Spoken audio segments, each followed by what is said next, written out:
मैं उस इंसान को जिससे मैं चुपचाप प्यार करती थी अपनी नॉवेल में लिख देती हूँ, जिस पर वो नॉवेल अचानक एक ही रात में फेमस हो जाती है और पूरी इंटरनेट दुनिया ये ढूंढने लगती है कि आखिर उस मेल लीड का रियल प्रोटोटाइप कौन है। लेकिन अफसोस, उस वक्त मैंने सब कुछ बहुत अच्छे से छुपा रखा था, जिस पर किसी को भी यह पता नहीं चल पाया कि मैंने कभी किसी से इतने सावधानी से प्यार किया था। देखते ही देखते 10 साल बीत गए और मुझे लगा था कि मैं उसे कब का भूल चुकी हूँ। लेकिन फिर अपनी कजिन सिस्टर की वेडिंग में मैं एक बार फिर उस इंसान से मिलती हूँ जिसे मैंने पूरी एक किताब में उकेरा था। जल्दी इधर आओ, थोड़ा मिल लो। ये हमारी फैमिली की ग्रेट राइटर चंग नियन वेई है। जिसके बाद कजिन कहती है थोड़ी देर में सबको इसकी लिखी हुई नॉवेल गिफ्ट मिलेगी, इसलिए घर जाकर ध्यान से पढ़ना। जिस पर मैं हल्की मुस्कान के साथ कहती हूँ अरे नहीं नहीं, बस मेरी किस्मत अच्छी थी। तभी कोई पूछता है तुम लोगों के बैच में शेन यानजो नाम का लड़का था ना, सुना है अब बीजिंग में बड़ा लॉयर बन गया है और हर साल बहुत पैसा कमाता है। जिस पर दूसरा इंसान कहता है सिर्फ इतना ही नहीं, सुना है वो आज यहाँ भी आने वाला है। ग्रूम उसका कजन ब्रदर जो ठहरा। जैसे ही मैं शेन यानजो का नाम सुनती हूँ मैं वहीं पर जमसी जाती हूँ, जिस पर मेरे पूरे शरीर में एक झटका सा लगता है और मैं लगभग सुन्न पड़ जाती हूँ। फिर मैं धीरे धीरे पीछे मुड़ती हूँ और तभी मैं उस इंसान को देखती हूँ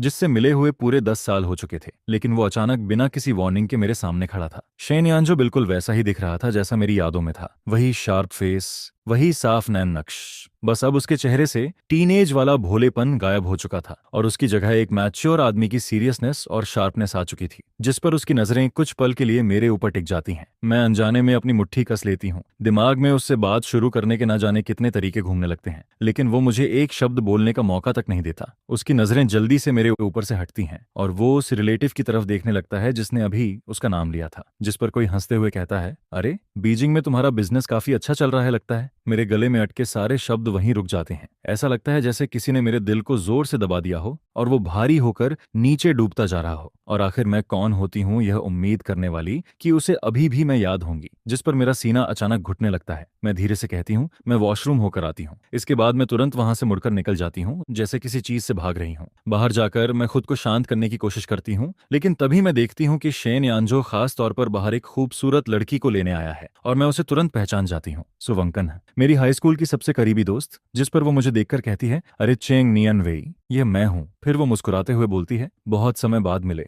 इसके बाद सुवन है शेन यानजो की तरफ देखकर कहती है तुमने मुझे बताया क्यों नहीं कि चेन नियन वेई भी यहाँ आएगी, या फिर तुमने उसे पहचाना ही नहीं, वो तो तुम्हारी डेस्क पार्टनर थी। जिस पर शेन यानजो शांत आवाज में कहता है याद नहीं। बस ये 3 शब्द किसी भी और बात से ज्यादा मेरे दिल में चुभ जाते हैं। जिस पर मेरी आंखें गर्म होने लगती हैं, लेकिन मैं पूरी ताकत लगाकर मुस्कुरा देती हूँ। फिर मैं कहती हूँ वेडिंग सेरेमनी शुरू होने वाली है, चलो अंदर चलते हैं। यह कहकर मैं सबसे पहले पीछे मुड़कर बैंकेट हॉल की तरफ चली जाती हूँ। वेडिंग खत्म होने के बाद मेरी कजन बड़ी खुशी से मेरी नॉवेल सबको बांटने लगती है, जिस पर उन लोगों में शेन यंजो भी शामिल होता है। मुझे जरा भी चिंता नहीं थी कि वो उस नॉवेल में हमारे हाई स्कूल के 3 साल पढ़ लेगा, क्योंकि मैंने कभी शेन यंजो को रोमांस नॉवेल पढ़ते नहीं देखा था। मैं वापस जाने के लिए मुड़ती हूँ, लेकिन तभी अचानक मेरे कदम रुक जाते हैं। एक डिटेल जिसे मैं भूल चुकी थी अचानक मेरे दिमाग में बिजली की तरह कौंधती है। शेन यंजो भले ही रोमांस नॉवेल ना पढ़ता हो, लेकिन अगर वो सिर्फ पहला पेज भी खोल ले तो उसे तुरंत दिखाई देगा। वहां मेल लीड का नाम साफ लिखा हुआ था, क्लास 12A शेन यूजो। जिस पर मेरी सांस अटक जाती है। मैं तुरंत पीछे मुड़ती हूँ और घबराकर कहती हूँ रुको,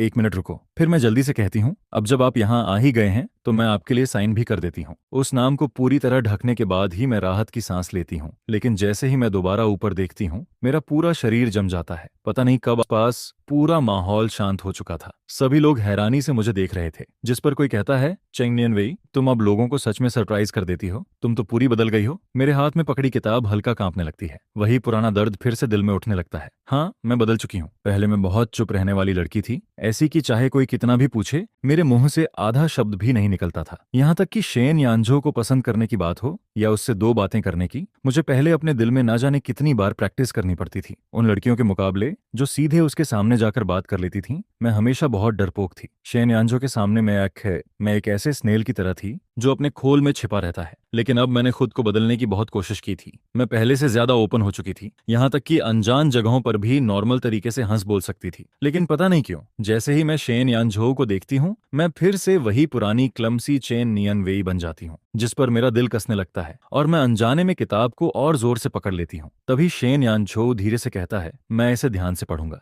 वेडिंग खत्म होने के बाद मैं अपनी कजन की गिफ्ट मनी काउंट करने में मदद कर रही थी, जिस पर कजन अचानक कहती है वो मिस सुना, सच में अमीर फैमिली की बेटी लगती है। देखो, सिर्फ गिफ्ट मनी ही 5 अंकों में दी है, बाद में जब उसकी शादी होगी ना, तब हमें उससे भी ज्यादा रिटर्न गिफ्ट देना पड़ेगा। मेरा हाथ अचानक रुक जाता है। क्या वो शादी करने वाली है? फिर कजन कहती है, सुना है उस लॉयर शेन के साथ उसकी शादी की बात चल रही है, जिस पर मेरे कानों में जैसे आवाजें धीमी पड़ जाती हैं। फिर वो आगे कहती है, लगता है अगले साल उनकी वेडिंग होगी। मैं हल्की आवाज में बस इतना कह पाती हूँ, अच्छा, यह तो बहुत अच्छी बात है। उस रात मैं अपने पुराने कमरे के बिस्तर पर लेटी रहती हूँ, लेकिन पूरी रात करवटें बदलती रहती हूँ और एक पल भी नींद नहीं आती। अगले दिन स्कूल की 100वीं एनिवर्सरी थी। पूरा कैंपस लोगों से भरा हुआ था, लेकिन फिर भी मेरी नजर सबसे पहले शेन यानझो पर जाकर रुकती है, जैसे किसी अदृश्य ताकत ने मुझे उसकी तरफ खींच लिया हो। मैं धीरे धीरे उसके पास जाती हूँ और कहती हूँ, शेन यानझो, तुम भी एनिवर्सरी में आए हो? जिस पर वो जवाब देता है, हाँ, आज मुझे स्पीच देनी है। मैं तुरंत समझ जाती हूँ, आखिर वो हमारे बैच का टॉप यूनिवर्सिटी स्कोरर था और अब इतना सक्सेसफुल भी बन चुका था, इसलिए उसे बुलाना तो तय ही था। लेकिन इसके बाद हमारे बीच एक अजीब सी चुप्पी छा जाती है।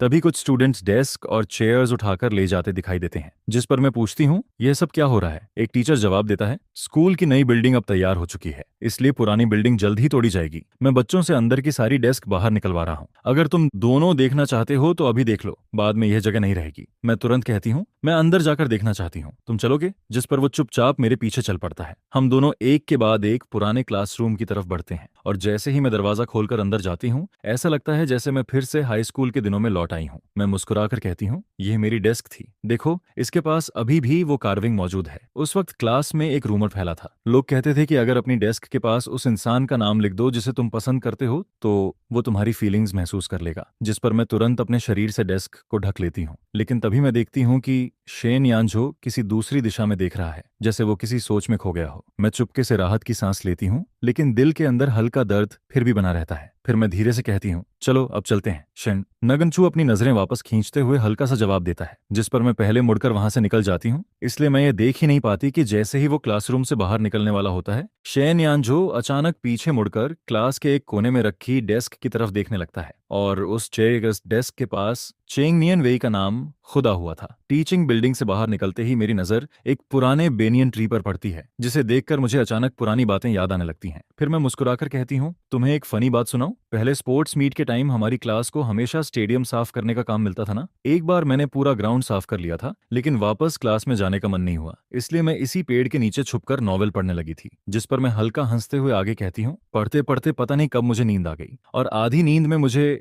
ऐसा लगा जैसे किसी ने मेरे ऊपर जैकेट डाल दी हो। लेकिन जब मैं जागी तब मेरे ऊपर कुछ भी नहीं था, इसलिए मुझे लगा वो बस मेरा इल्यूजन था। तभी शेन यानझो धीरे से कहता है, वो इल्यूजन नहीं था। समय जैसे उसी पल रुक जाता है। वो इल्यूजन नहीं था। ये शब्द सुनते ही मेरा पूरा शरीर सुन्न पड़ जाता है, जिस पर मेरा दिल एक पल के लिए धड़कना ही भूल जाता है। तभी पीछे से एक आवाज आती है, नगानचू, तुम दोनों क्या बातें कर रहे हो? जिस पर पता चलता है कि सुवंकन्ह न जाने कब हमारे पीछे आकर खड़ी हो चुकी थी। वो मुस्कुराते हुए हमारे पास चली आती है। फिर शेन यानझो जवाब देता है, बस पुरानी बातें। जिस पर सुवंकन्ह उत्सुक होकर पूछती है, कैसी पुरानी बातें? क्या उनमें मेरा भी जिक्र है? मेरे अंदर अभी जो हलचल उठी थी वो सुवंकहन को देखते ही धीरे धीरे ठंडी पड़ने लगती है, जिस पर मैं खुद पर ही हंसने लगती हूँ। मैं आखिर क्या क्या इमेजिनेशंस करने लगी थी। तभी मुझे उस वीकेंड की बात याद आती है जब शेन यानझो ने मुझे लाइब्रेरी में पढ़ने के लिए बुलाया था। लेकिन जब मैं वहां पहुंची तब मैंने गलती से सुवंकन्ह को शेन यानझो से शर्माते हुए कन्फेस करते देख लिया था, जिस पर मैं घबराकर तुरंत वहां से भाग गई थी। उस रात मैं पूरी रात सो नहीं पाई। आखिर में बहुत हिम्मत जुटाकर मैंने सुवंकन्ह को मैसेज भेजा और उसने लगभग तुरंत रिप्लाई किया था। उसने कहा था, हम अभी बहुत छोटे हैं, यूनिवर्सिटी में पहुंचने के बाद इस बारे में सोचेंगे। असल में उसी पल मुझे सब छोड़ देना चाहिए था। मैं जबरदस्ती मुस्कुराती हूँ और कहती हूँ, कुछ खास नहीं था, मुझे थोड़ा काम है, मैं चलती हूँ। यह कहकर मैं उनके जवाब देने का इंतजार भी नहीं करती और तुरंत पीछे मुड़कर वहां से चली जाती हूँ।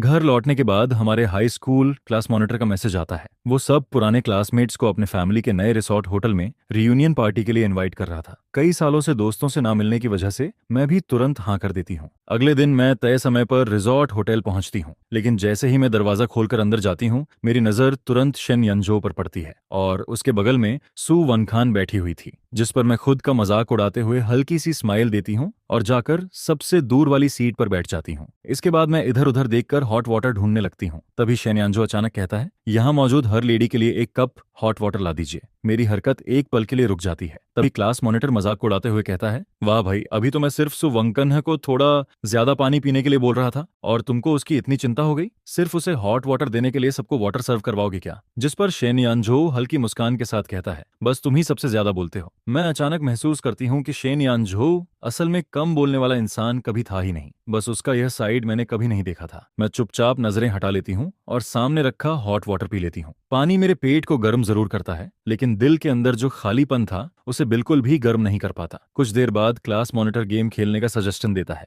जिस पर हम सब रैंडम टीम्स में बंट जाते हैं। जो टीम सबसे ज्यादा सही जवाब देगी वही जीतेगी, और संयोग से मैं और शेन यानझो एक ही टीम में आ जाते हैं। हम दोनों आमने सामने बैठते हैं। तभी सवाल पूछा जाता है, चेंग नियन वेई का फेवरेट फ्रूट क्या है? शेन यानझो तुरंत जवाब देता है, मैंगो। फिर अगला सवाल आता है, चेंग नियन वेई का फेवरेट कलर? जिस पर वो बिना रुके जवाब देता है, स्काई ब्लू। क्लास मॉनिटर लगातार कई सवाल पूछता है और शेन यानझो हर सवाल का जवाब बहुत तेजी और बिल्कुल सही देता जाता है। जिस पर क्लास मॉनिटर हंसते हुए कहता है, सच में यार, ये तो कभी नोटिस ही नहीं हुआ। मुझे तो लगा था तुम दोनों ज्यादा क्लोज नहीं थे, लेकिन असल में तुम लोग हमसे छुपकर काफी बातें करते थे। वो तो बस मजाक कर रहा था। किसी ने उसकी बात को सीरियसली नहीं लिया सिवाय मेरे, क्योंकि शेन यानझो के हर सही जवाब के साथ मेरे दिल में एक अजीब सी फीलिंग पैदा होने लगती है। तभी मेरी नजर अचानक सुवंकन पर पड़ती है। उसका एक्सप्रेशन अब पहले से काफी अनकंफर्टेबल लग रहा था। फिर वो अचानक कहती है, सॉरी, मैं वॉशरूम होकर आती हूँ। उस रात मैं अपने कमरे में लौटती हूँ, लेकिन फिर देर रात तक सो नहीं पाती। तीसरे दिन हम लोग प्लान के मुताबिक माउंटेन क्लाइंबिंग के लिए निकलते हैं। बाहर आते ही मेरी मुलाकात फिर शेन यानझो और सुवंकहान से हो जाती है, जिस पर हम तीनों साथ जाने का फैसला करते हैं। सुवंकहान खुशी से कहती है,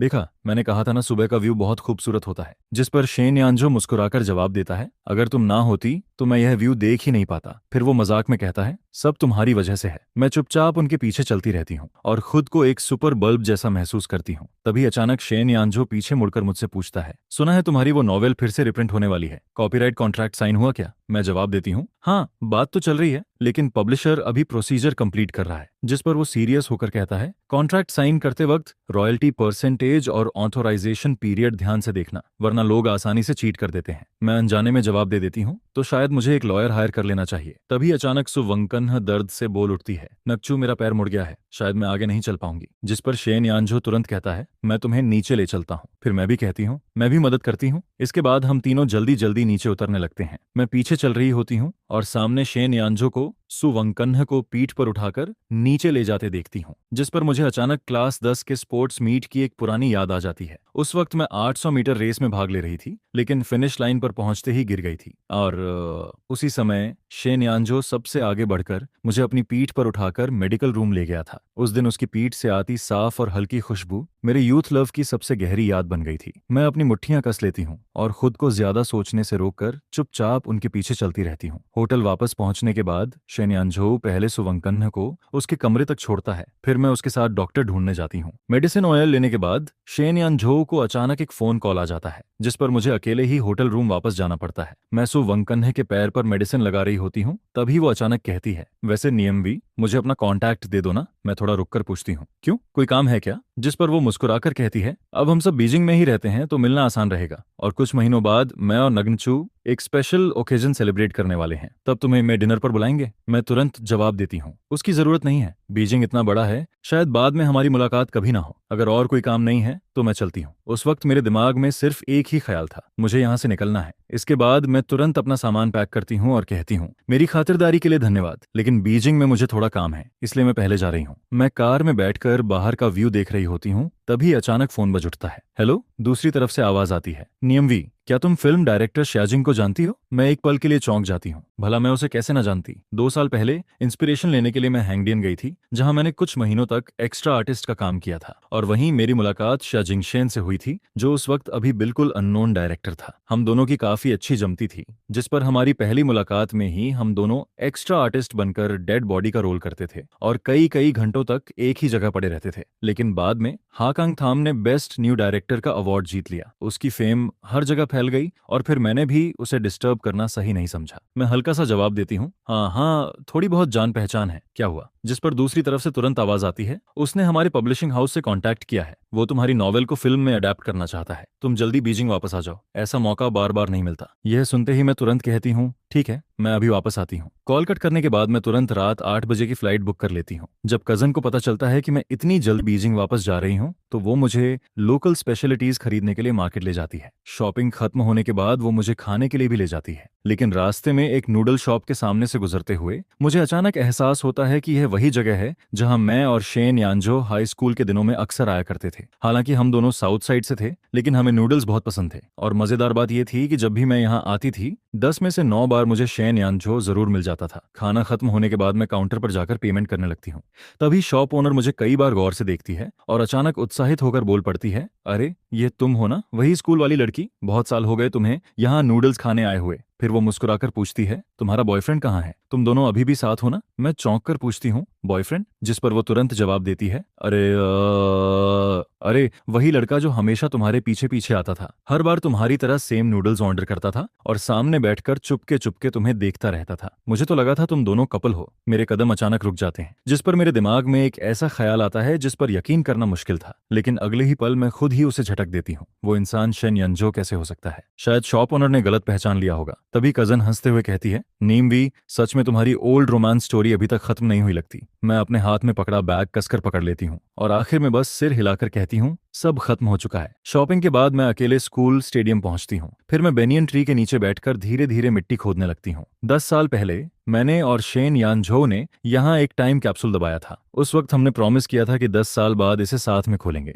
लेकिन अब शेन यानझो को देखकर लगता था कि वो ये सब कब का भूल चुका है। मैं कैप्सूल खोलती हूँ। अंदर 2 पुराने पीले पड़ चुके पेपर्स रखे थे, एक मेरा और एक शेन यानझो का। मैं अब पेपर खोलती हूँ, जिस पर मुझे अपनी पुरानी हैंडराइटिंग दिखाई देती है, 10 साल बाद वाली चेंग नियान वेई के नाम। क्या ग्रेजुएशन से पहले तुमने शेन यानझो को कन्फेस किया? क्या तुम दोनों साथ आए? अगर कुछ भी नहीं हुआ तो क्या तुम अभी भी उसे पसंद करती हो? ये पढ़ते ही मेरी आंखें लाल हो जाती हैं। फिर मैं पेन निकालकर बहुत ध्यान से जवाब लिखती हूँ। 10 साल पहले वाली चेंग नियान वेई। हेलो, तुमने कभी कन्फेस नहीं किया? तुम शेन यानझो के साथ भी नहीं रही? तुम सच में बहुत डरपोक थी। और जहां तक पसंद करने की बात है, सब कुछ खत्म हो चुका है ना? तुम दोनों की अब अपनी अलग जिंदगी है। आखिरी लाइन लिखने के बाद मैं पेपर वापस कैप्सूल में रख देती हूँ। फिर मेरी नजर शेन यानझो वाले पेपर पर पड़ती है।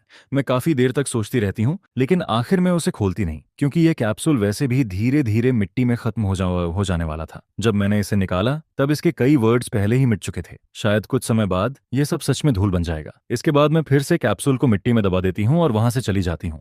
करीब आधे घंटे बाद शेन यानझो भी वहां पहुंचता है। जब उसे पता चलता है कि चेंग नियन वेई पहले ही जा चुकी है तो वो भी जल्दी से कार लेकर निकलने लगता है, लेकिन तभी उसकी नजर जमीन की खोदी हुई मिट्टी पर पड़ती है, जिस पर वो कुछ पल के लिए ठहर जाता है। फिर वो धीरे से टाइम कैप्सूल बाहर निकालता है, लेकिन जैसे ही चेन नियन वे वाला पेपर हवा में उड़ जाता है, वो उसे उठाने के लिए झुकता है और अगले ही पल पेपर पर लिखे नए वर्ड्स देखकर वो पूरी तरह वहीं जम जाता है। बीजिंग लौटने के बाद मेरा ज्यादातर समय पब्लिशिंग हाउस में गुजरने लगता है। तभी एडिटर मुझसे कहता है, वैसे आज हमारी मीटिंग एक लॉयर के साथ भी है, अगर कॉन्ट्रैक्ट में कुछ समझ ना आए तो खुलकर पूछ लेना। जैसे ही मैं मीटिंग रूम का दरवाजा खोलती हूँ, मैं एक पल के लिए रुक जाती हूँ, क्योंकि अंदर शेन यानझो बैठा था। वो भी आवाज सुनकर मेरी तरफ देखता है, जिस पर हमारी नजरें आपस में टकराती हैं और कुछ पल के लिए हम दोनों चुप रह जाते हैं। इसके बाद शेन यानझो सबसे पहले हाथ बढ़ाकर कहता है, हेलो मिस चेंग, मैं इस कॉन्ट्रैक्ट का रिस्पॉन्सिबल लॉयर हूँ। मेरा दिल अचानक एक बीट मिस कर देता है। फिर मैं धीरे से उसका हाथ पकड़ती हूँ। मीटिंग शुरू होने के बाद शायद पहली बार मैं शेन यानझो को उसके वर्किंग मोड में देख रही थी। जब वो कॉन्ट्रैक्ट टर्म्स समझाता था, उसकी लॉजिक बहुत क्लियर होती थी, और जब वो सोच में डूबता था तब विंडो से आती धूप उसके साइड फेस पर पड़ती थी, जिस पर उसके हल्के सिकुड़े हुए ब्राउज और भी सीरियस लगने लगते थे। उसे देखकर मुझे अचानक क्लास 12 की एक दोपहर याद आ जाती है। उस दिन मैथ टीचर ने उसे बोर्ड पर सवाल सॉल्व करने बुलाया था और वो बिल्कुल इसी तरह काम और कॉन्फिडेंट होकर खड़ा था। उसने लगातार 3 अलग अलग मेथड से पूरा क्वेश्चन सॉल्व कर दिया था। शेन यानझो हमेशा से ऐसा ही था, हमेशा चमकता हुआ और कभी ना बदलने वाला, जिस पर मैं अनजाने में सिर झुकाकर मुस्कुरा देती हूँ। तभी शेन यानझो अचानक बोलते बोलते रुक जाता है। वो चुपके से मेरी तरफ देखता है, फिर पूछता है, क्या कोई क्लॉज अभी भी क्लियर नहीं है? मैं तुरंत संभल कर कहती हूँ, नहीं, आपने बहुत डिटेल में समझाया। जिस पर वो सिर हिलाकर कहता है, ठीक है,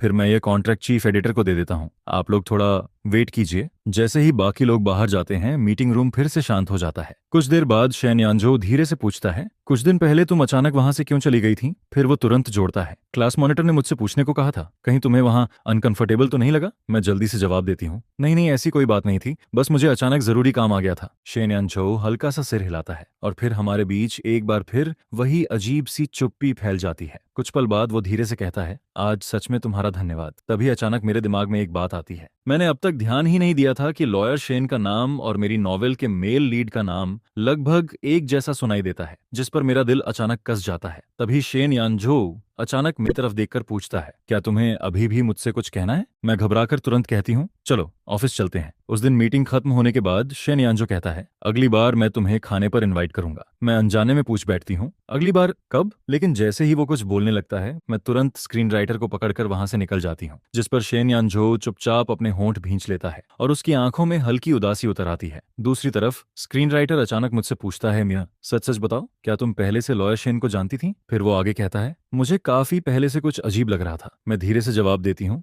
हम हाई स्कूल क्लासमेट्स थे। जिस पर वो तुरंत बोल पड़ता है, तुमने खुद कहा था ना कि ये नॉवेल तुम्हारे रियल एक्सपीरियंस पर बेस्ड है, तो इसका मतलब लॉयर शेन ही वो इंसान है जिससे तुम चुपचाप प्यार करती थी? मैं आखिरकार धीरे से सिर हिला देती हूँ, लेकिन वो फिर गंभीर होकर कहता है, क्या तुम सच में यह बात पूरी जिंदगी उससे छुपाने वाली हो सकता है वो नॉवेल ना पढ़े, लेकिन जब फिल्म रिलीज होगी तब उसे सब पता चल जाएगा। मुझे लगता है किसी और से सुनने से बेहतर होगा कि तुम खुद उसे सब बता दो। मैं चुपचाप नजरें में नीचे कर लेती हूँ, फिर धीरे से कहती हूँ, मैं मौका देखकर उसे बता दूंगी। ऑफिशियल कॉन्ट्रैक्ट साइनिंग संडे के दिन तय होती है। उस दिन मैं मीटिंग रूम पहुंचती हूँ तो देखती हूँ कि शेन यानझो पहले से वहां मौजूद था। मैं हल्की मुस्कान के साथ कहती हूँ, तुम तो काफी जल्दी आ गए। लेकिन पूरे मीटिंग रूम में उस वक्त सिर्फ हम दोनों ही मौजूद थे, जिस पर शेन यानझो बस हल्का सा हम्म कहता है और फिर चुप हो जाता है।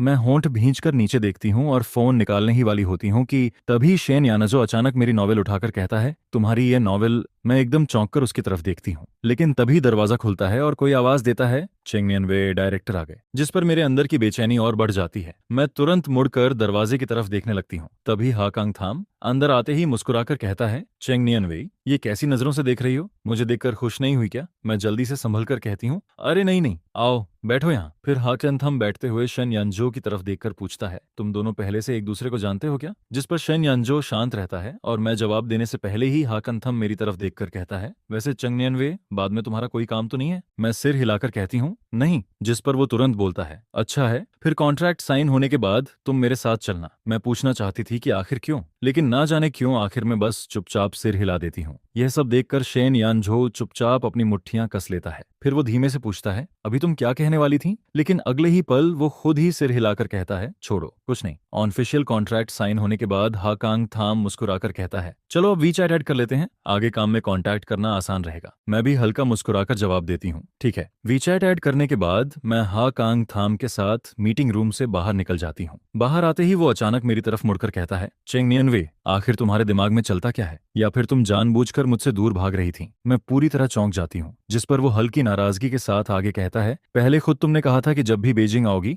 जरूर मुझसे मिलोगी, लेकिन उसके बाद क्या हुआ? पहली मुलाकात के बाद तुमने न जाने कितनी बार मुझे इग्नोर किया। मैं तुरंत सफाई देती हूँ, लेकिन तुमने भी तो मुझे कभी खुद से बुलाया नहीं, मुझे लगा तुम बिजी हो। जिस पर हाकांग थाम हंसते हुए कहता है, तो आखिर किसने किससे दूरी बनाई? फिर वो अचानक सीरियस होकर कहता है, जिस दिन मुझे अवार्ड मिला था मेरा फोन कंग्रेचुलेशंस मैसेजेस से भर गया था, लेकिन तुमने क्या किया? बस एक छोटा सा कंग्रेट्स भेजा और उसके बाद गायब हो गई। उसकी नजरें सीधे मेरी आंखों में टिक जाती हैं। तुम आखिर डर किस बात से रही थी? इस बात से कि अवार्ड जीतने के बाद मैं बदल जाऊंगा। वो कुछ पल रुकता है, फिर धीमे से कहता है, अगर इस बार मैं खुद तुम्हारे पास कोलैबोरेशन के लिए ना आता तो क्या तुम जिंदगी भर मुझसे कॉन्टैक्ट नहीं करती? उसकी इतनी सीधी बात सुनकर मैं पूरी तरह चुप हो जाती हूँ। फिर मैं ध्यान से उसकी आंखों में देखती हूँ। उन डार्क आइज में आज भी वही पुराना कॉन्फिडेंस चमक रहा था। वो अब भी वही लड़का था जो पहले एक्स्ट्रा आर्टिस्ट्स के लिए पहाड़ की तरह खड़ा हो जाता था। वही दोस्त जो लाखों की वॉच पहनने के बाद भी मेरे साथ सस्ते लंच बॉक्स को लेकर कंप्लेंट करता था और टाइमिंग देखकर जल्दी जल्दी खाना लेने भागता था। यह सोचते ही मैं अचानक हंस पड़ती हूँ। फिर मैं दोनों हाथ जोड़कर कहती हूँ, ठीक है, बड़ी गलती हो गई मुझसे, इस बार माफ कर दो। जिस पर हाकांग थाम मुस्कुराकर कहता है, अगर सच में सॉरी हो तो मेरी फिल्म की स्क्रीन राइटर बन जाओ, आखिर ओरिजिनल ऑथर से बेहतर स्क्रिप्ट कौन लिखेगा? मैं बिना सोचे तुरंत जवाब देती हूँ, ठीक है, मैं करूंगी।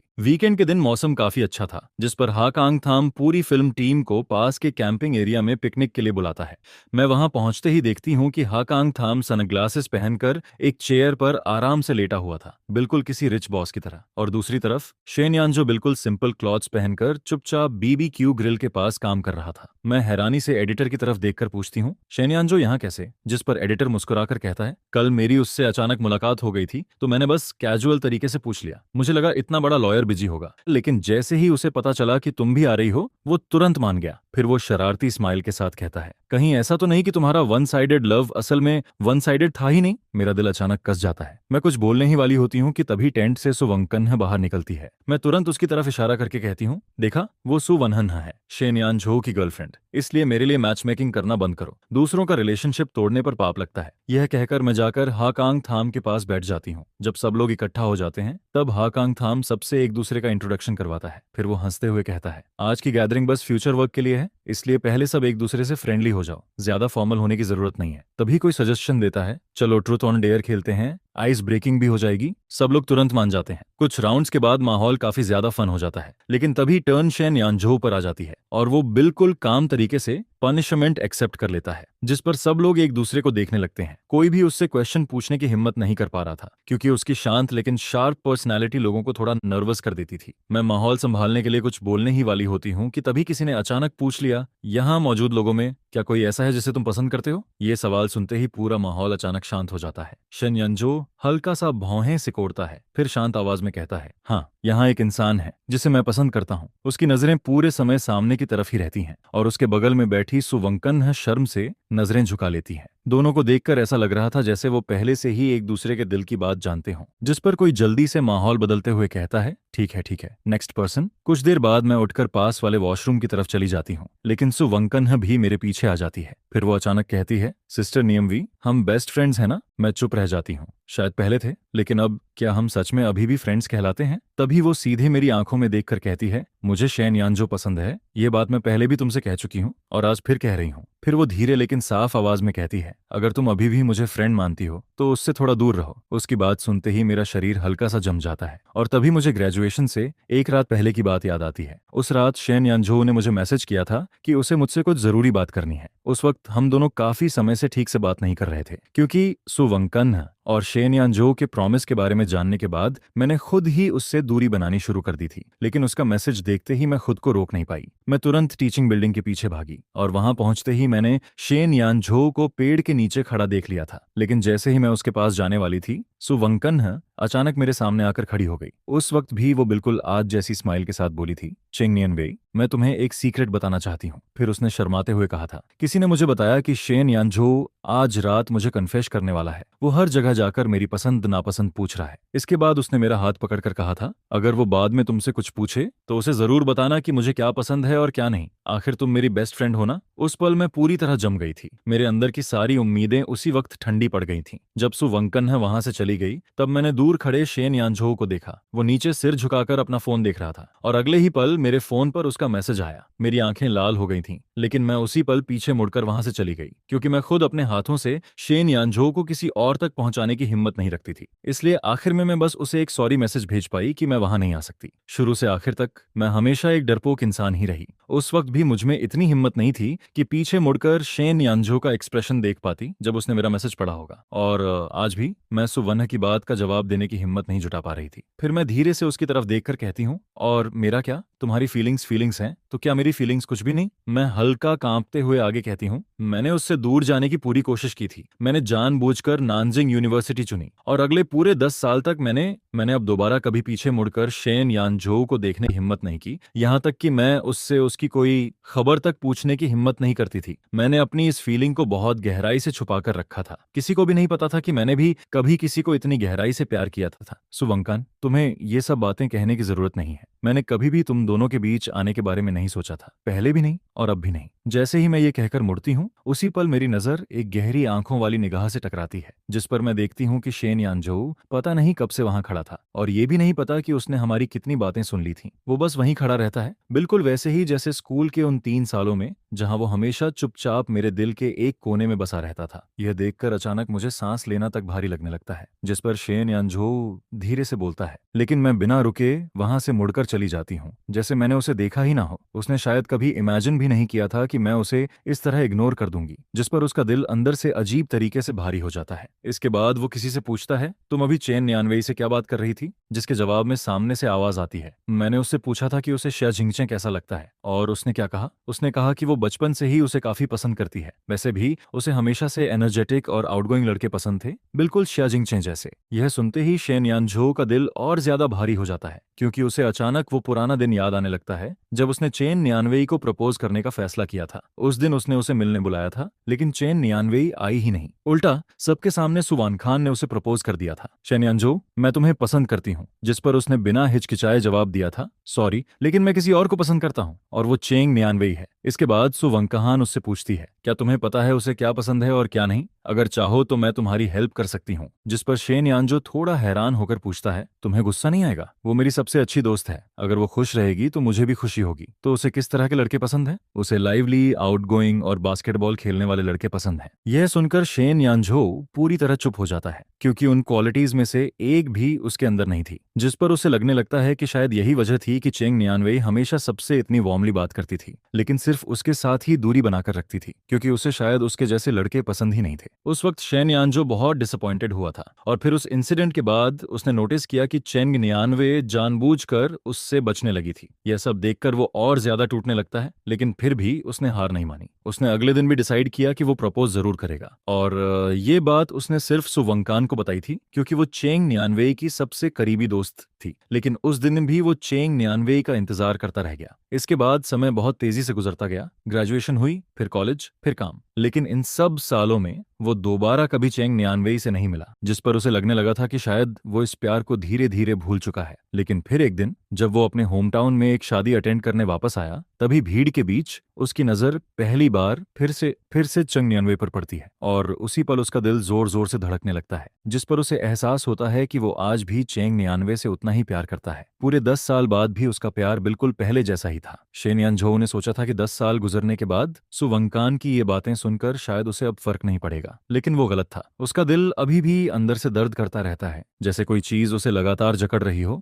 और वो ठीक से सांस भी ना ले पा रहा हो। जिस पर वो बिना सुवंकन की तरफ दोबारा देखे वहां से मुड़कर चला जाता है, और जैसे ही वो जाता है सुवंकन के चेहरे का एक्सप्रेशन तुरंत ठंडा पड़ जाता है। उसकी आंखों में एक अजीब सा डार्क इमोशन दिखाई देने लगता है। इसके बाद मैं चुपचाप वापस कैंपिंग एरिया में लौट आती हूँ। जैसे ही मैं बैठती हूँ, शिया जिंगचे तुरंत बोल पड़ता है, बाथरूम गई थी क्या इतनी देर? लेकिन मैं उसकी बात पूरी तरह इग्नोर कर देती हूँ। इसके बाद मैं सामने रखी वाइन की बोतल उठाती हूँ और सीधे अंधेरे की तरफ चली जाती हूँ। यह देखकर शिया जिंगचे के चेहरे की स्माइल गायब हो जाती है, और वो भी तुरंत मेरे पीछे आ जाता है। अगर शराब पीकर दुख भूलना है तो कम से कम सही जगह तो चुनो, ये कोई बार नहीं है। अगर तुम नशे में गिर गई तो तुम्हें घर कौन लेकर जाएगा? जिस पर मैं अचानक उससे पूछ बैठती हूँ, क्या तुमने कभी किसी से वन साइडेड लव किया है? यह सुनकर शिया जिंगचे कुछ सेकंड के लिए रुक जाता है, फिर कैजुअली बोलता है, मेरे लुक्स के साथ किसी से वन साइडेड लव करना काफी मुश्किल है। उसकी ये बात सुनकर मेरे अंदर भरे इमोशंस अचानक अटक जाते हैं, जिस पर मैं मौका देखकर उसके हाथ से वाइन ग्लास छीन लेती हूँ और एक बड़ा घूंट पी जाती हूँ। शिया जिंगचन 2 बार होंठ दबाता है, फिर पूछता है, तुम उस लॉयर को पसंद करती हो? सही कहा ना मैंने? तुम्हें कैसे पता? मैं फिल्म मेकर हूँ, तुम्हारी नजरें जिस तरह उसे देखती हैं वो मैं एक नजर में समझ जाता हूँ। यह सुनकर मैं धीरे से बोलती हूँ, मैंने उसे बहुत सालों से प्यार किया है, मैंने कभी किसी को इतना पसंद नहीं किया। जिस पर वो पूछता है,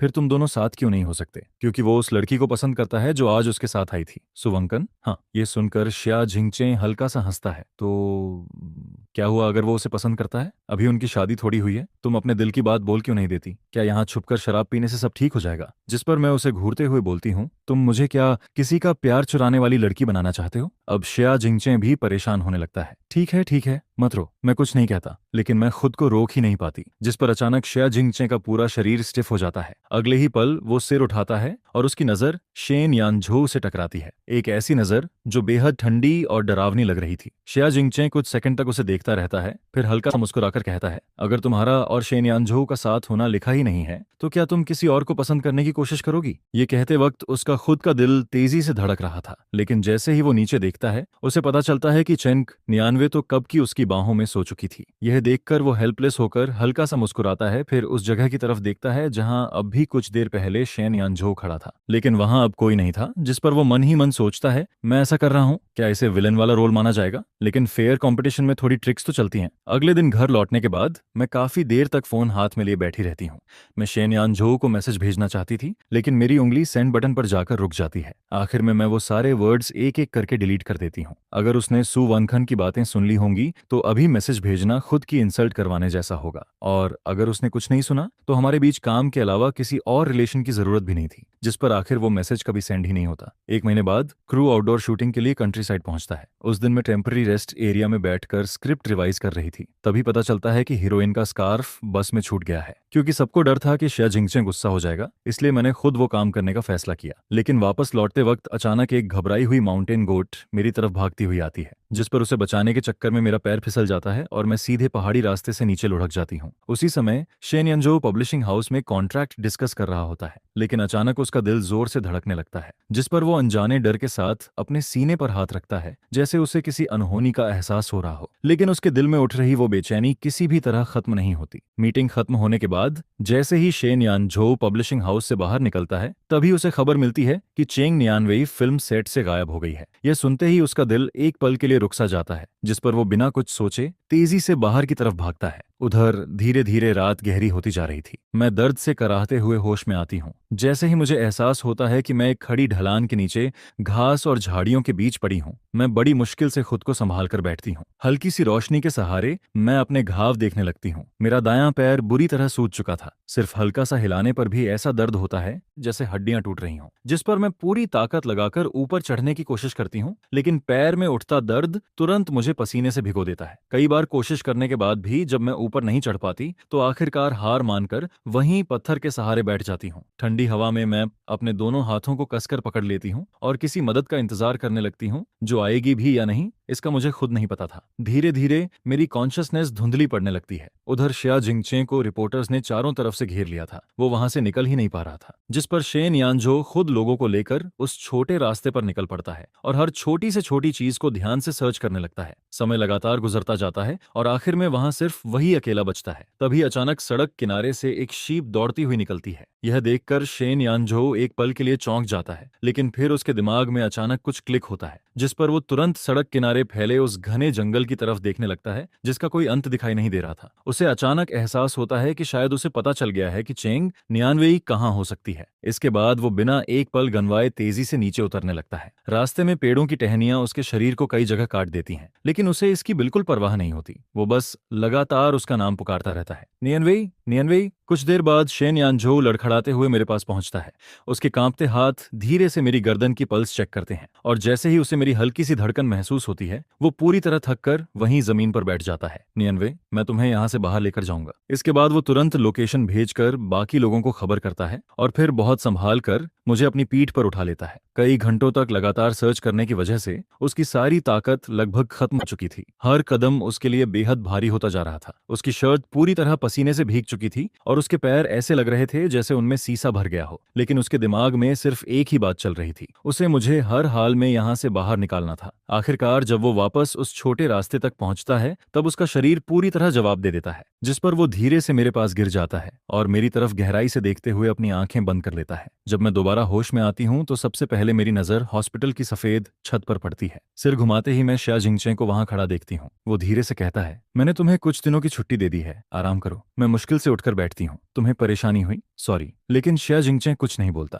कुछ देर तक कमरे में चुप्पी छाई रहती है। फिर वो अचानक बोल पड़ता है, तुम्हें ढूंढने वाला मैं नहीं था, वो शेन यानझो था। उसने तुम्हें 2 घंटे तक ढूंढा, फिर तुम्हें अपनी पीठ पर उठाकर उस खड़ी ढलान से ऊपर लाया और जैसे ही बाहर पहुंचा वो खुद थक कर बेहोश हो गया। यह सुनते ही मैं तुरंत कंबल हटाकर बाहर की तरफ भागती हूँ। तभी पीछे से एक लड़की की आवाज आती है, चेंग नियानवेई, क्या तुम्हें दूसरों के रिश्ते में बीच में आकर बहुत मजा आता है? जिस पर मैं रुक जाती हूँ। तुम्हारे अंदर जरा भी सेल्फ रिस्पेक्ट नहीं है क्या? मैं धीरे से जवाब देती हूँ, नहीं है। तुम आखिर कब तक शेन यानझो के पीछे पड़ी रहोगी? अगर तुम्हारी वजह ना होती तो वो घायल भी नहीं होता। अपनी बेस्ट फ्रेंड के पसंद के आदमी को पसंद करना तुम्हें खुद से घिन नहीं आती? उसके हर शब्द मेरे मेरे दिल में चाकू की तरह चुभते जाते हैं, जिस पर मेरा चेहरा पूरी तरह पीला पड़ जाता है। तभी अचानक किसी की ठंडी आवाज सुनाई देती है, बेहतर होगा तुम अपनी जुबान संभाल कर बात करो। जिस पर वो लड़की गुस्से से बोलती है, चेंग नियानवेई सच में काफी चालाक है। कितने आदमी उसके लिए खड़े हो जाते हैं, फिर भी ये शेन यानजो को छोड़ती ही नहीं। बस करो। मैं अचानक उसे रोक देती हूँ। तुम्हें सुवंकन की बातें सुनने की जरूरत नहीं है, वो गलत बोल रही है। लेकिन मैं धीरे से सिर हिलाती हूँ। नहीं, वो सही कह रही है। ये सब बहुत पहले खत्म हो जाना चाहिए था। मुझे बहुत पहले ही शेन यानजो से साफ दूरी बना लेनी चाहिए थी। इतने में शेन यानजो वहां पहुंच जाता है। तुम यहाँ क्यों आई हो? जिस पर मैं उसकी तरफ देखते हुए बोलती हूँ, तुम्हारा शुक्रिया अदा करने। अगर तुम मुझे वहां से नहीं बचाते तो शायद मैं मर जाती। शेन यानजो हल्का सा नजरें झुकाकर बोलता है, कोई बड़ी बात नहीं थी, बस जो करना चाहिए था वो किया। हम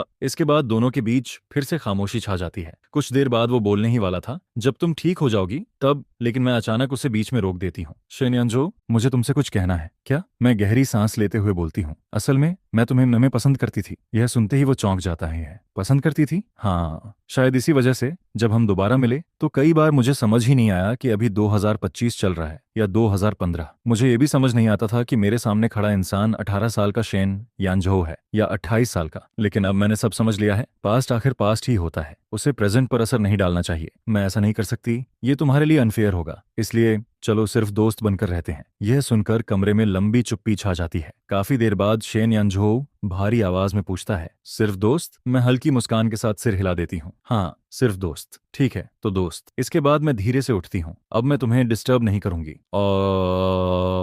और हाँ, मेरी नॉवेल में तुम्हारे बारे में लिखा गया था, लेकिन चिंता मत करो, मैं उसे बदल दूंगी। तुम्हारी पहचान सामने नहीं आने दूंगी। यह सुनकर शेन यानजो बस चुपचाप मुझे देखता रहता है। चेंग नियानवेई, तुम्हारी फीलिंग्स के लिए थैंक यू। यह सुनते ही मैं अपने होंठ कसकर दबा लेती हूँ ताकि रोने की आवाज बाहर ना आए। और जैसे ही मैं कमरे का दरवाजा खोलकर बाहर निकलती हूँ, मेरे दिल पर रखा वो भारी पत्थर आखिरकार हट जाता है। यह सच में अच्छा था। 10 सालों से दिल में छुपी बातें आखिरकार मैं कह चुकी थी। शायद यही हमारा सबसे अच्छा एंडिंग था। कॉरिडोर के आखिर में खिड़की खुली हुई थी। हवा मेरे बालों को उड़ाती रहती है और मैं बिना पीछे मुड़े धीरे धीरे आगे बढ़ती जाती हूँ। उधर कमरे के अंदर शेन यानजो खिड़की के बाहर हिलते पेड़ों को देखता रहता है, जिस पर वो अपनी लाल हो चुकी आंखें धीरे से बंद कर लेता है। उसका वन साइडेड लव आखिरकार यहीं खत्म हो जाना चाहिए था। इसके बाद मूवी रिलीज होती है और पहले ही हफ्ते उसका बॉक्स ऑफिस कलेक्शन और पॉपुलैरिटी उम्मीद से कहीं ज्यादा निकलती है। ओरिजिनल ऑथर और स्क्रीन राइटर होने की वजह से मुझे लगातार इंटरव्यूज और इवेंट्स के इन्विटेशंस मिलने लगते हैं, लेकिन मैं उन सबको पोलाइटली मना कर देती हूँ।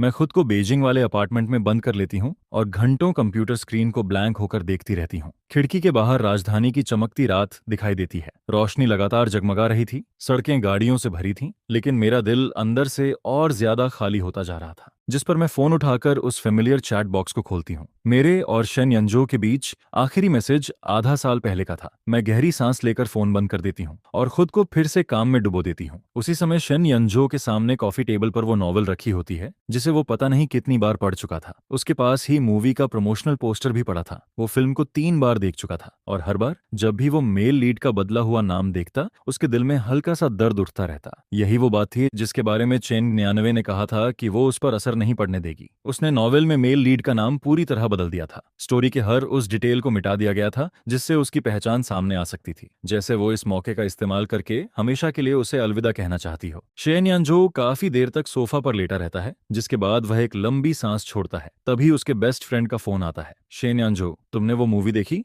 देख ली? फिर कुछ कहना नहीं है? जिस पर सामने वाला हैरानी से कहता है, मुझे यकीन नहीं होता तुम इतना सब देखने के बाद भी ऐसे शांत बैठ सकते हो। कहने को कुछ नहीं है, सब कुछ बहुत पहले खत्म हो चुका है। यह सुनकर उसका दोस्त फिर बोलता है, शेन यानजो, लड़का अनमैरिड, लड़की भी सिंगल, आखिर तुम डर किस बात से रहे हो? जिस पर शेन यानजो धीमे स्वर में कहता है, मुझे डर है अगर मैंने सच बोल दिया तो शायद हम दोस्त भी नहीं रह पाएंगे, लेकिन अगर नहीं बोला तो हम जिंदगी भर सिर्फ दोस्त बनकर रह जाएंगे। तो क्या तुम सच में इससे संतुष्ट हो? फोन कटने के बाद शेन यानजो किताब के उस नाम को हल्के से छूता है जिसे बदला गया था, जिस पर उसे चेंग नियानवी की वो लाल आंखें याद आने लगती हैं जब उसने फ्रेंडशिप की बात की थी। फिर हॉस्पिटल रूम के बाहर कांपती हुई उसकी पीठ याद आती है। 10 साल बीत चुके थे। शेन यानजो को लगा था कि वह एक दूसरे को खो देने की आदत डाल चुका है, लेकिन मूवी में बदला हुआ नाम देखकर उसे एहसास होता है कि कुछ पछतावे वक्त के साथ खत्म नहीं होते, बल्कि और ज्यादा दर्द देने लगते हैं। मुझे अंदर बुलाओगी नहीं? यह सुनकर मैं चौंक जाती हूँ। आप यहाँ कैसे? जिस पर शिया झिंगचे मुस्कुराते हुए अंदर आता है। हमारी महान स्क्रिप्ट राइटर से मिलने आया हूँ। देखना था कि कहीं फिर से रात भर काम तो नहीं कर रही। इसके बाद वह खाने का पैकेट आगे बढ़ाता है। तुम्हारे favourite Hong Kong style tea shop का लेट नाइट स्नैक लाया हूँ। उसकी नजर कमरे में घूमती है। तभी वह मेरी सूजी हुई आंखें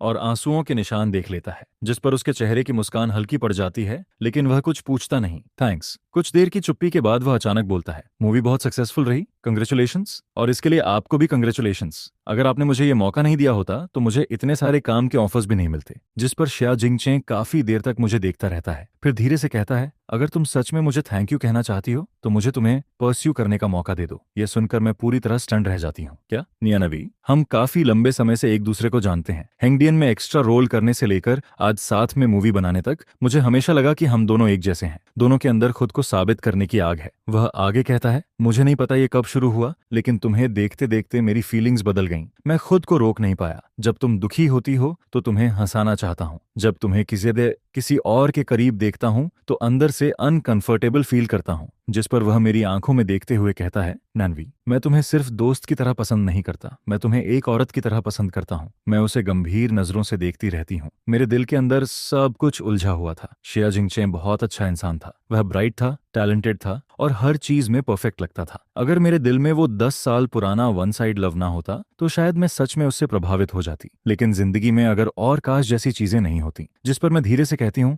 थैंक यू मुझे पसंद करने के लिए और इतने समय तक मेरा ख्याल रखने के लिए भी। लेकिन फीलिंग्स को फोर्स नहीं किया जा सकता। शिया जिंगचेन तुरंत पूछता है, क्या ये सब शेन यानजो की वजह से है? मैं इनकार नहीं करती। मेरा दिल बहुत छोटा है। उसमें एक इंसान के आने के बाद किसी और के लिए जगह नहीं बचती। भले ही शायद मैं और वो कभी साथ ना हो पाए, लेकिन मैं खुद से झूठ नहीं बोल सकती और न ही आपसे। यह सुनकर शिया जिंगचे काफी देर तक चुप रहता है, इतना कि मुझे लगने लगता है कि शायद वह गुस्सा होकर चला जाएगा। लेकिन फिर वह अचानक हंस देता है। ठीक है, समझ गया, मतलब मुझे पॉलिटली रिजेक्ट कर दिया गया। इसके बाद वह हल्के मजाक में कहता है, शायद मेरी गलती बस इतनी है कि मैं बहुत देर से आया, सॉरी। जिस पर वह तुरंत बोलता है, अरे इसमें सॉरी किस बात की? तुम बस मुझे पसंद नहीं करती, कोई मर्डर थोड़ी किया है। फिर वह खुद को संभालते हुए कहता है, मैं शिया जिंगचे हूँ, पकड़ना भी जानता हूँ और छोड़ना भी। कौन जाने कल से शायद मैं तुम्हें पसंद करना बंद भी कर दूं। इसके बाद वह खाने की तरफ इशारा करता है, स्नैक खाना मत भूलना, वेस्ट मत करना। दरवाजे तक पहुंचकर वह अचानक रुकता है। वैसे मैंने सुना है कि शेन यानजो अभी तक सिंगल है।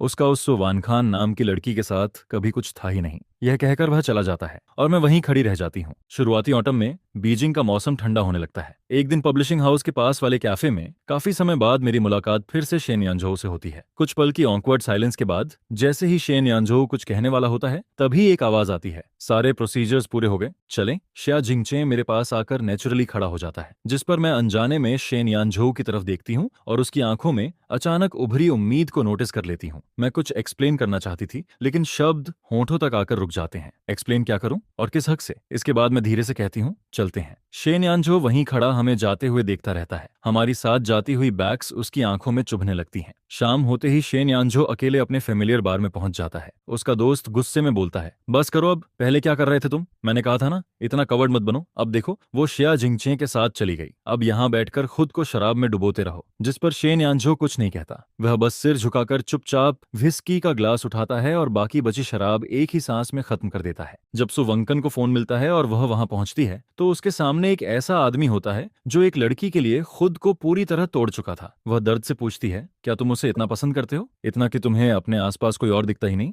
जिस पर शेन यानजो बिना झिझक कहता है, हाँ, शायद उससे मिलने के बाद मेरे दिल में किसी और के लिए जगह बची ही नहीं। उसके अलावा मैं किसी और से प्यार कर ही नहीं सकता। ये शब्द सुरीटी वंकन के 10 साल पुराने सपनों को पूरी तरह तोड़ देते हैं। उसे एहसास होता है कि शुरू से ही ये एक ऐसी कहानी थी जिसमें वह अकेली एक्टिंग कर रही थी। इसके बाद वह थके हुए स्वर में कहती है, जाओ, चेंग नियानवी को वापस ले आओ। शेन यानजो दर्द भरी आवाज में कहता है, बहुत देर हो चुकी है, उसका बॉयफ्रेंड है। जिस पर सुवंकहान अचानक सच बोल देती है, मैंने उससे झूठ कहा था। मैंने कहा था कि हम दोनों साथ हैं, इसलिए उसने खुद को पीछे खींच लिया। उसे कभी पता ही नहीं था कि तुम हमेशा उसी से प्यार करते थे। यह सुनते ही शेन यानजो की आंखें फैल जाती हैं। क्या कहा तुमने? मैंने फेक रिलेशनशिप का झूठ बोला था क्योंकि मैं तुम्हें पसंद करती थी। उसका आखिरी आई एम सॉरी बहुत हल्का था, लेकिन वो सीधे शेन यानजो के दिल पर चोट करता है। एक पल में चेन यानवी की सारी दूरी, उसका अवॉइड करना, सबकी वजह साफ हो जाती है। मैं और शिया जिंगचे अपार्टमेंट बिल्डिंग के नीचे अलग होते हैं। जैसे ही मैं मुड़कर जाने लगती हूँ, अचानक मेरे कदम रुक जाते हैं। दिल जैसे किसी ने कसकर पकड़ लिया हो, क्योंकि सामने थोड़ी दूरी पर शेन यानजो खड़ा होता है। ऐसा लग रहा था जैसे वह भागता हुआ यहाँ आया हो। उसके बाल बिखरे हुए थे, सांसें तेज चल रही थीं और हमेशा शांत रहने वाले उसके चेहरे पर पहली बार बेचैनी साफ दिख रही थी। तुम यहाँ क्यों आए? जिस पर वह मेरी तरफ देखते हुए कहता है, मुझे तुमसे कुछ कहना है, क्या हम बात कर सकते हैं? इसके बाद शिया जिंगचे माहौल समझकर हल्का मुस्कुराता है, तुम दोनों बात करो, मैं चलता हूँ। और ये सब देखकर भी दिल में दर्द कम नहीं होता। हाँ कांग थाम के जाते ही मैं वापस मुड़कर शेन यानझो की तरफ देखती हूँ। आप क्या कहना चाहते थे? जिस पर वह बिना देर किए बोलता है, मैं सुवंकान के साथ नहीं हूँ। नहीं, सच तो ये है कि मैंने उसे कभी पसंद ही नहीं किया। हम दोनों सिर्फ दोस्त थे। दोस्त। उसके मुंह से निकले ये दो शब्द मेरे दिल में अजीब सी चुभन पैदा कर देते हैं। सुवंकन और वो सिर्फ दोस्त थे, और मैं भी तो उसकी सिर्फ दोस्त थी। फिर हमारे बीच आखिर फर्क क्या था? जिस पर मैं खुद को संभालते हुए पूछती हूँ, आप यहाँ सिर्फ ये बात कहने आए थे? नहीं। वह मेरी तरफ एक कदम बढ़ाता है। मैं यहाँ तुम्हें ये बताने आया हूँ कि चेंग नियानवी, मैं तुमसे प्यार करता हूँ। 10 साल पहले से करता हूँ और आज तक करता आ रहा हूँ। यह सुनते ही मेरी सांसें रुक सी जाती हैं। झूठ। जिस पर शेन यानझो तुरंत कहता है, मैं झूठ नहीं बोल रहा। 10 साल पहले से मैं सिर्फ तुम्हें ही पसंद करता था, लेकिन मेरी इमोशंस पूरी तरह कंट्रोल से बाहर हो चुकी थी। आंखों में भरे आंसू आखिरकार बहने लगते हैं। अब मैं इस बात को कैसे एक्सेप्ट करूं? मेरी आवाज कांपने लगती है। तो इसका मतलब हम दोनों हमेशा से एक दूसरे को पसंद करते थे? फिर ये 10 साल आखिर थे क्या? शेन यानझो मुझे देखता रहता है, फिर धीरे धीरे मेरे बारे में बातें बताने लगता है। तुम्हें नूडल्स पसंद है? जबकि मुझे उनका टेस्ट हमेशा फीका लगता था, लेकिन क्योंकि तुम उस नूडल शॉप में जाती थी, इसलिए पूरे 3 साल मैं रोज लंबा रास्ता लेकर तुम्हारे पीछे वहां जाता था। तुम्हें बीफ नूडल्स सबसे ज्यादा पसंद है। तुम्हें लाल रंग पसंद है, इसलिए नहीं कि वो ब्राइट होता है, बल्कि इसलिए क्योंकि तुम्हारी दादी ने तुम्हारे लिए पहला स्कार्फ लाल रंग का बुना था। तुम्हारा फेवरेट सिंगर यानगे है, उसकी लुक्स की वजह से नहीं, बल्कि इसलिए क्योंकि तुमने उसका चैरिटी सॉन्ग सुना था और तुम्हें लगा था कि उसका दिल बहुत अच्छा है। तुम वो ड्रामा सीरीज 5 बार से ज्यादा देख चुकी हो, और हर बार जब डुआन जिनवांग दूसरे इंसान को पहचानता है तब तुम रो पड़ती हो। वह मेरे बारे में हर छोटी बड़ी बात बता रहा था, ऐसी बातें जिन्हें शायद मैं खुद भी भूल चुकी थी, जिस पर मैं पूरी तरह स्टंडन होकर उसे देखती रह जाती हूँ। फिर मैं कांपती आवाज में पूछती हूँ, तो फिर तुमने ऐसा क्यों किया? तुमने मुझसे प्रॉमिस किया था कि हम साथ बीजिंग जाएंगे, लेकिन तुम मेरे साथ नहीं आए। यह सुनकर शेन यानझो की आंखों में दर्द उतर आता है। मेरे डैड ने सीक्रेटली मेरी चॉइस बदल दी थी। वो चाहते थे कि मैं लॉ पढ़ूं। उन्हें लगता था शंघाई में मेरा फ्यूचर बेहतर होगा। मुझे एडमिशन लेटर आने के बाद पता चला। वह आगे कहता है, और उस समय तुम मेरे साथ बहुत कोल्ड बिहेव कर रही थी। मुझे लगा तुम मुझे नफरत करती हो। तुम्हें मैं बिल्कुल पसंद नहीं हूं। यहाँ तक कि 2 बार जब मैंने हिम्मत करके तुम्हें कन्फेस करना चाहा, तब भी तुम नहीं आई। 2 बार? मैं हैरानी से उसे देखती हूँ, जिस पर वह धीरे से कहता है, पहली बार वीकेंड पर लाइब्रेरी बुलाया था, लेकिन तुमने कहा था कि टेस्ट की तैयारी करनी है। दूसरी बार ग्रेजुएशन से एक रात पहले मैसेज किया था। मैंने कहा था कि मुझे तुमसे बहुत जरूरी बात करनी है। पहले तुमने हाँ कहा था, लेकिन आखिर में तुम नहीं आई। यह सुनते ही मेरा दिल जोर से कांप उठता है, क्योंकि मैंने सुवंकन को तुम्हें प्रपोज करते देखा था। मुझे लगा तुम मुझसे सिर्फ उसकी पसंद जानने के लिए मिलना चाहते थे। इसके आगे मैं बोल ही नहीं पाती। एक बेहद पेनफुल रियलाइजेशन मुझे अंदर से तोड़ने लगता है, जैसे कोई सुनामी मेरे सीने में उठ रही हो। सिर्फ एक छोटे से झूठ की वजह से हम दोनों 10 साल तक एक दूसरे को गलत समझते रहे। जिस पर मैं रोते हुए कहती हूँ, सॉरी, मैं बहुत बेवकूफ थी। मुझे पहले सच जानने की कोशिश करनी चाहिए थी। मुझे तुमसे पूछना चाहिए था। लेकिन शेन यानझो सिर हिलाता है, नहीं, अगर 2 लोग सच में डेस्टाइनेड हों तो वो जल्दी या देर से जरूर मिलते हैं। शायद उस समय हमारी डेस्टिनी अधूरी थी। वह मेरी आंखों में देखते हुए कहता है, लेकिन क्या तुम्हें लगता है कि मैं इन सालों में ठीक था? उसकी आवाज भारी हो जाती है। मैं ठीक नहीं था, बिल्कुल भी नहीं। कॉलेज के पूरे 4 साल मैं ना जाने कितनी बार नानजिंग गया। मैं कैंपस में घूमता रहता था, ये सोचकर कि शायद किसी मोड़ पर अचानक तुम मिल जाओगी, लेकिन हर बार डर जाता था। डर लगता था कि कहीं तुम्हें परेशान ना कर दूं, कहीं तुम मुझे रिजेक्ट ना कर दो। मैं एक सिंपल मैसेज तक भेजने की हिम्मत नहीं जुटा पाया। ग्रेजुएशन के बाद भी जब कभी दोस्तों से तुम्हारे बारे में सुनता था तो खुद को मजबूर करता था कि परवाह ना करूं। वह दर्द भरी हंसी हंसता है। जब कोई इंसान इतना करीब हो फिर भी अजनबी बनकर रहना पड़े, वो एहसास बहुत पेनफुल होता है। इसके बाद वह मेरी तरफ हाथ बढ़ाता है, हम दोबारा एक दूसरे को मिस ना करें, प्लीज मुझे एक मौका दो, और खुद को भी। उसकी टूटती हुई कन्फेशन सुनकर मेरा दिल बुरी तरह कांपने लगता है। मैं दर्द में थी, पछतावे में थी, लेकिन टूटे हुए रिश्ते को फिर से जोड़ने के लिए बहुत ज्यादा करेज चाहिए होता है, और शायद मैं वो करेज खो चुकी थी। मुझे डर लग रहा था, फिर से हर्ट होने का डर, वही मिस्टेक्स दोहराने का डर, और सबसे ज्यादा उसे दोबारा खो देने का डर। इसलिए आखिर में मैं सबसे कावर्ड रास्ता चुनती हूँ, भाग जाना। जिस पर मैं धीरे से कहती हूँ, छोड़ दो। शेन यानझो मुझे डिसबिलीफ से देखता रह जाता है। क्यों? क्योंकि मैं थक चुकी हूँ। मैं उसकी आंखों से नजरें चुराकर बोलती हूँ, पास्ट को लेकर खुद को टॉर्चर करने का कोई मतलब नहीं है। हम दोनों अब वो लोग नहीं रहे जो 10 साल पहले थे, और मैंने एक दूसरे डायरेक्टर के साथ कॉन्ट्रैक्ट साइन किया है। मुझे विदेश जाकर शूटिंग करनी है। वो प्रोजेक्ट बहुत लंबा है, शायद 3 साल लग जाएंगे। फिर मैं कांपती आवाज में कहती हूँ, मैं तुम्हारा और वक्त बर्बाद नहीं कर सकती। तुम किसी बेहतर और स्टेबल इंसान डिजर्व करते हो। यहीं खत्म करते हैं, गुड बाय शेन यानझो। ये सुनते ही शेन यानझो वहीं जमकर रह जाता है, जैसे उसके शरीर की सारी ताकत खत्म हो गई हो। उसका दिल इतनी बुरी तरह टूटता है कि उसे सांस लेना भी मुश्किल लगने लगता है। जिस पर उसे पहली बार एहसास होता है कि शायद इस बार वह सच में चेंग नियानवी को हमेशा के लिए खो देगा। मैं घर लौट आती हूँ। अंदर सब कुछ उलझा हुआ था, लेकिन न मैं रोती हूँ न चिल्लाती हूँ, बस चुपचाप मैकेनिकली अपना सामान पैक करने लगती हूँ। 3 दिन बाद एयरपोर्ट के इंटरनेशनल डिपार्चर हॉल में लोगों की भीड़ लगी होती है। मैं हा कान्हा थाम के बगल में खड़ी थी, लेकिन मेरा दिमाग कहीं और था। जैसे ही मेरी टर्न आने वाली होती है, अचानक मेरे कदम रुक जाते हैं। ऐसा लगता है जैसे पैरों में किसी ने कील ठोक दी हो। मेरे दिमाग में सिर्फ शेन यानझो की लाल आंखें घूम रही थीं